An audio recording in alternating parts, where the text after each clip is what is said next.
Suicide করার তার কোনো উপায় নেই।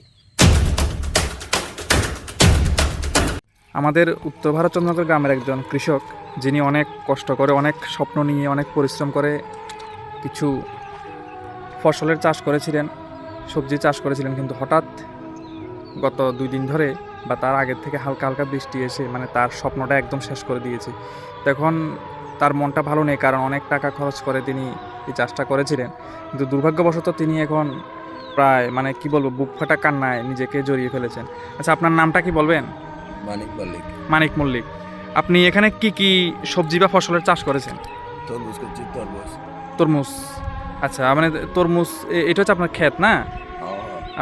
এটা হচ্ছে আপনার আপনার ক্ষেত। কিন্তু এখানে এই তরমুজ চাষের পিছনে আপনি কত টাকা ঋণ করেছেন, মানে কত টাকা মানুষের থেকে সাহায্য নিয়ে কাজটা করছেন?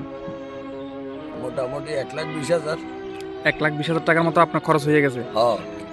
এখনো তো লাভের মুখ তো দেখছেন না, কারণ এই মাত্র হয়তো ফুল আছে কিছু কিছু গাছে, ঠিক না? তো এখন গত 2 দিন ধরে যে বৃষ্টি হয়েছে, সেই বৃষ্টি মানে একদম শেষ করে দিয়েছে আপনার, সোজা কথা। এখন আপনার এই জমিটাও কি আপনি কোনো দোকান থেকে বন্ধক বা কোনোভাবে নিয়েছিলেন, না কি এই জমিটা কি আপনার? না না, এটা বন্ধক। বন্ধক। আচ্ছা, এটাও মানে টাকার বিনিময়ে নিছেন। এরপরে এই তরমুজ ক্ষেতের পিছনে আপনি 1,20,000 টাকার মতো খরচ করছেন। হ্যাঁ, মানে এখন ওই পুরো টাকাটাই লস। পুরো টাকাই। আচ্ছা, এই টাকাটা আপনি কি কোনো দোকান থেকে মানে কিস্তিতে নিছেন, নাকি সুদের উপরে নিছেন? এটা সুদের উপরে, সুদের উপরে। এখন এই টাকাটা আপনি কেমনে শোধ করবেন ভাবছেন? মানে এখন তো যে বৃষ্টি হয়েছে, মানে তরমুজে আসলে কি হবে না হবে কেউ করতে পারেন না এখন, কারণ চারিদিকে জল আর জল। আর নিজেরই বাসা মার আইল আছে, এই টাকা কি করবো? এখন এটা তো তরমুজের একটা করা, ঠিক না? ছোট তো এটা কি মানে টিকবো নি? এটা কি মনে হয় আপনার? না না, এটা শিল্প হচ্ছে না, শিল্প হ্যাঁ। হচ্ছে এই করা ঠিক তো না, ঠিক তো না। তো করা তো একটা না, এরকম প্রচুর শত শত হাজার হাজার করা আছে, ঠিক না? না না, সব শেষ হয়ে গেছে না? সব সব সব শেষ। ওই ইডিয়া ঠিক তো না, শিল্প হচ্ছে না, ইডি ঠিক থাকতো না, ইডিয়া থাকতো না। মানে তরমুজটা আস্তে আস্তে বড় হচ্ছিল, হঠাৎ করে এই বৃষ্টিতে সব শেষ হয়ে গেছে। সব শেষ। আমি আশা ছাড়ে দিছি, আশা ছাড়ে দিছি। তো এত টাকা যে ঋণ করছেন আপনি, মানে পুঁজি লাগাইছেন, এটা কিভাবে উঠাইবেন? কি মনে হয় আপনার, কেমনে কি করবেন এটা? মানুষের হাজিরা কাজ করেন তারা আর উপায় নেই। আর আমি এই টাকা হাজিরা কাজ করেন তারা এই টাকা কেটে দেবো, আর নিজের দিশা করতে পারে, আর নিজের নিজের স্থিরতা আদায় আছে। স্বাভাবিক, কারণ আপনি অনেক টাকা খরচ করছেন এটার পিছনে। আজকে বাড়িতে না আসি যাই, হাঁস দিন বাড়িতে যাই না, মন গিনে অকমানে, গিনে অকমানে যাই না বাড়িতে। বাড়িতে ফোনারে কি কমো, বেটিরে কি কমো, আর নিজের দিশা করতে না পারি।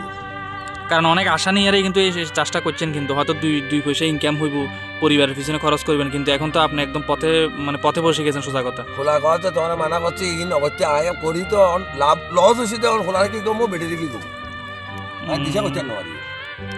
এখন আপনি যা হবার তো হয়ে গেছে, এখন আর কি করবেন? তো এখন যতটুকু এখান থেকে পান, মানে এই সবজি ক্ষেত থেকে যতটুকু পান, সেটা ভালোভাবে দেখাশোনা করেন, এবার ভগবানের উপরে বিশ্বাস রাখেন।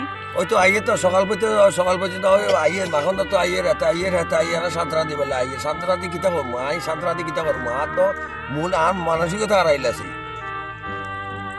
কত সুন্দর একটা তরমুজ! এইভাবে কিন্তু অনেক তরমুজ আছে, কিন্তু যেগুলি আস্তে আস্তে বড় হওয়ার কথা ছিল, কিন্তু দুর্ভাগ্যবশত বৃষ্টিতে সব শেষ করে দিয়েছি। তো আমি চাই আর যাতে বৃষ্টি না হয়, এবং শুধু আমি না, যত কৃষক আছে সবাই চায় যাতে আর বৃষ্টি না হয়, এত সুন্দর তরমুজকে যাতে আবার সুন্দরভাবে ফসলে ভরে উঠে, ফুলে ফলে ভরে উঠে, এটাই আমি চাইবো। এখন আই সাথে আছে যে সরকার পক্ষত্তন আয় কোনো অনুমোদন, কোনো সাহায্য কিছু পাই, এটা আই আবত্তি রাখছি তোমার কাছে, নহলে আই সুইসাইড করেন তার কোনো উপায় নেই, সুইসাইড করেন তার কোনো উপায় নেই।